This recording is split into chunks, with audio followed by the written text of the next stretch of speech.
a comedian. He is hilarious, amazing performer.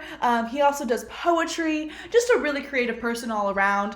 And I actually met Randy outside of the art world. He is my absolutely best friend's boyfriend. So that's how I met him, and I'm very lucky to know him and have his joy in my life. So without further ado, this is Randy.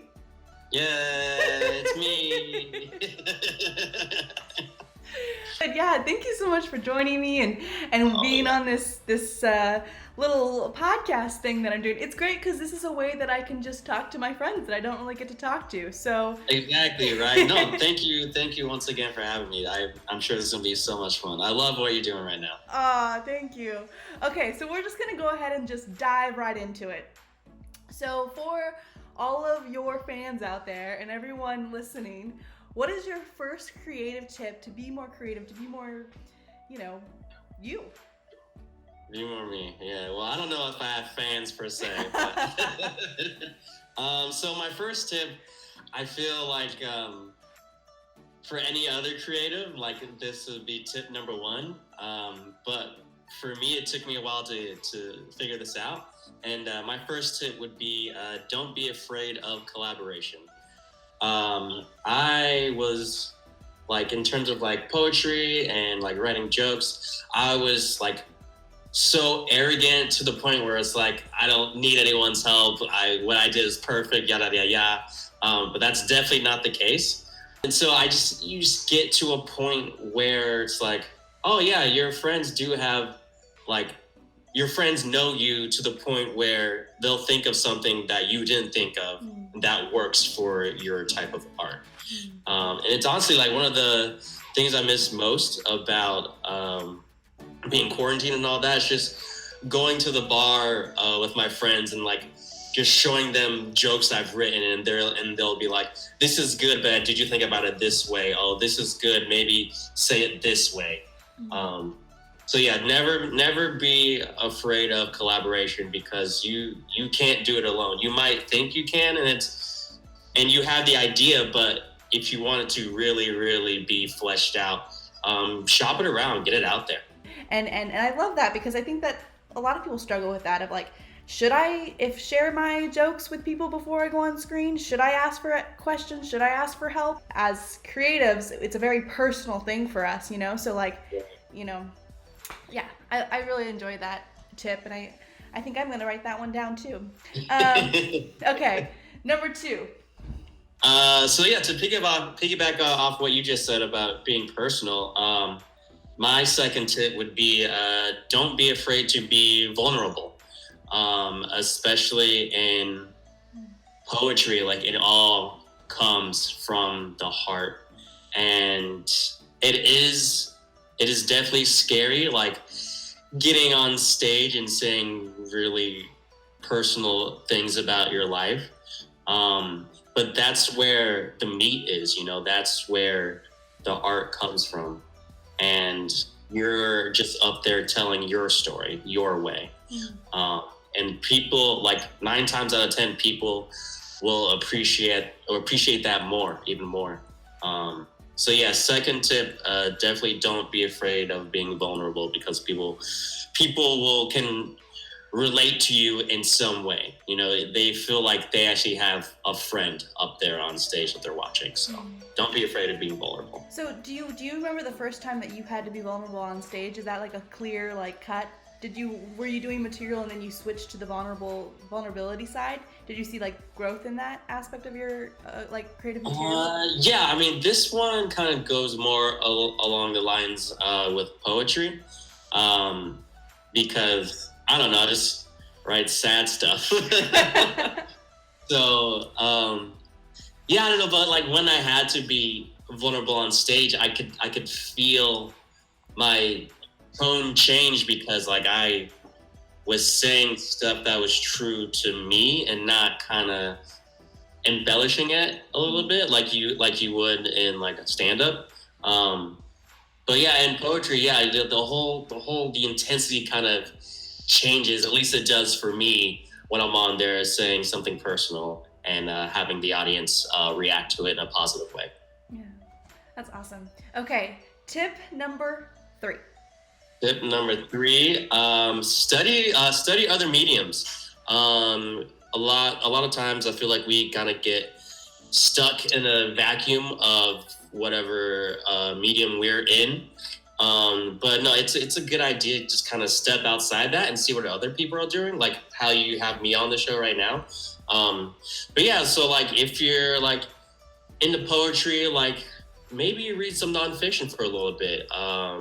Like if you're doing stand up, like maybe look how a sitcom is being written. You know what I mean? So it's another way just to keep the brain going, because like sure you want to get invested in your art form and your medium, but yeah, I mean if you want to continually be fresh and exciting, you're gonna have to look at what other art forms are doing as well. It's funny. Study other media. Yeah, study other mediums. It's funny that you kind of related like comedy to other forms of comedy. Like even though you're doing stand up, even though like but even just sitcom comedy is just a different genre.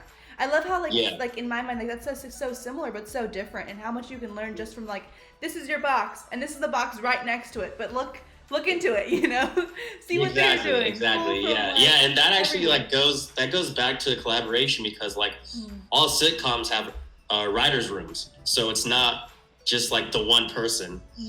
Sure, like maybe one person will get the credit in the credits, but like it took a whole team. Right. So Right. Oh yeah, that's awesome.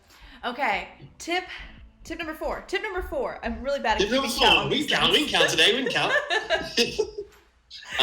Tip number 4 is I feel like I've been given basic tips, but whatever. No, these are These help amazing. me. These are really good. Inspiration from anywhere. Inspiration from anywhere and everywhere. I know Brittany hates this, but like I play video games a lot, and it's not purely for like the enjoyment factor. It's also like sending signals to my brain of like new ideas and things that come with that. So yeah, I get like not only am I inspired from like poetry or other stand-up comedians, like it's also movies, music, TV, video games, like anything that stimulates my brain. Like I'm always like I call my brain Heflin HQ.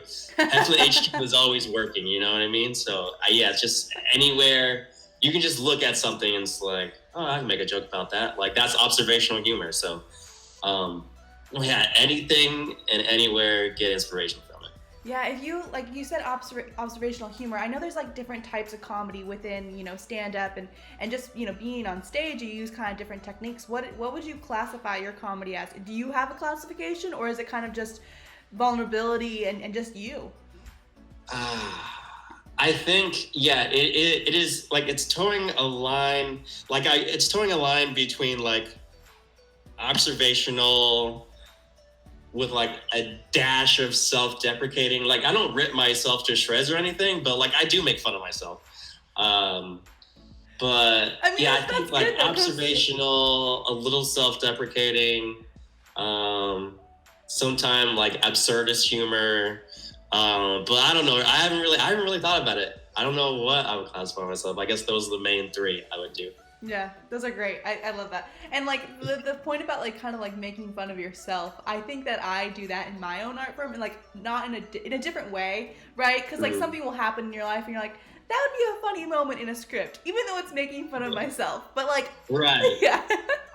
And I can totally see that like through your comedy, like your jokes are hilarious, but it's like yeah, that's something that you went through, and like that is like you, but it's like we all can relate to that, Yeah, like look how ridiculous this thing that I had to go through is. It's like, Yeah. And people Yeah. just that vulnerability is amazing. Okay, so last and final tip. What's your Last fifth and final tip? tip. I saved the best one for last. This is the tip that put me on the map, that got me on the rocket ship. I'm going to Hollywood with this tip. I'll give you to it right now. Okay. All right. Tip number 5 is you won't know if something's good until you put it out there. That's something I've struggled with. Not so much as of lately. But yeah, you get so wrapped up in your head. It's like, oh, is this good? Is this good? Is everything where it needs to be? But you don't know, you won't know that until you go on stage or you put it on the internet or you do whatever you want with it. And you have to give it to an audience, you know, because you can't just be your own audience. You have to give it to the people, you know what I mean? And from there, you just grow.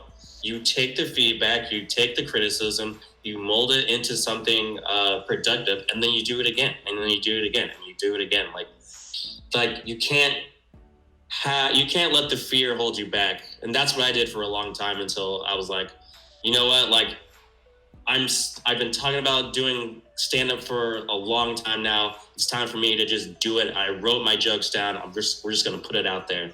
And after like my first set, I remember going to the venue, like signing my name, and then like there's a thought in my brain where it was like, I could just leave right now. I could just walk out the door right now. But then like there's like a higher me looking down on like actual me. It's like, Randy, you're so close to doing this. It doesn't matter if it's an open mic. Like, you are so close. You've put in the work. Now let's see what you have to show for it. Like, if you're worried about if your jokes are good or not, then show the people, because you've had these for a while now. Just show them now. That's the next step. So yeah, that was really groundbreaking for me. So just, yeah, you don't know if something's good until you get it out there. That's my tip. Yeah, that's amazing. And I always think of like people, like what if, you know, my favorite artist, my favorite comedian never did that, like never just took that step, like, and I think of like how sad of a world that would be, you know what I mean? To me personally, like if I never had my favorite musician sing or record their first album, like that first is always so scary to be like, I am a comedian, I am a poet, that's such a scary thing to say. And like the fact that you just like did it and that you are continually doing it, and like, and you're also like you're so funny. And like I think I met you when you were, I think you more classified yourself as a poet, and now now it's like I classify you as like a comedian, and you've like jumped over like that whole, it's, you know, like you've done that 360 flip in such like an ease and clean way, which is really cool. Yeah, I think I think it was easier for me to flip because like I would also like write comedic lines in my poetry. Mm-hmm. So like that flip just kind of happened just gradually and naturally. Cause like that was what I was known for when I was writing poetry. Just like, I kind of like, subvert it or give them a turn. Like I'll be talking about something serious and then like the last line is a punchline or something like that. So, I think that I think I already had the mindset, for that. So that's why that transition was easy for me. And the thing you talked about a little bit ago, about like imagining if your favorite artist never did it. I think that's just that. If they never did, then that's just being selfish. I think like you're hiding your art from the world. Like just give it to them. Like you don't know if it's good or not, so just give it to them. Yeah. That's crazy. Yeah, that's a whole new level. I didn't even think of it like that. Like, not only are you not being brave, you're also being selfish because you're hiding this little light inside of you. You're hiding your... Exactly. You could make someone's day with your stuff, but you put it in your back pocket, so... Yeah. Just let it shine. Yeah. Oh, that's so great. So is that your kind of advice for people kind of trying to be a comedian or trying to be a poet? Like, just like get out there and just show your light to the world? Yeah. That's the biggest hurdle, especially for comedy where it's just you up there in a microphone by yourself. It is very, very nerve-wracking. But yeah, that's it. That's the step. That's the step you just have to take. Just do it. Try not to overthink it too much, but you just got to do it. Yeah. But I also wanted you to tell people where they can find you and what you're doing right now during this quarantine, because you're doing a very funny show that everybody should listen to. Just tell them all about you, where they find you. Oh, my plugs. Give my plugs out. Crazy. So I am Ill Murray on Instagram. It's like Bill Murray without the B. Every now and then I do a show called 8 p.m. with Randy Heflin. Right now, we're doing an operatic version of "It Wasn't Me" by Shaggy, so that's fun. It's like a late night talk show type of thing. I'm Handy Reflin on Twitter, and you see some good memes on there. And then Randy Heflin Jr. on Facebook. So feel free to add me. That's so great. Well, thank you so much again for joining me. And for everyone Thank you, Laura. else out there, thank you for watching us. And I hope you like this, and I hope you enjoy it. If you don't enjoy it, then let me know in the comments. If you do enjoy it, then let me know in the comments. I'm trying to get the comments up as you can see. Yeah. We're gonna smash that like button, comment. Yeah, download, subscribe. No, but, Yeah. and then also this episode, I get to edit and get to do everything through Adobe. So go give them some love, and all the links are in the comment below as well. So thank you so much, guys, and yeah.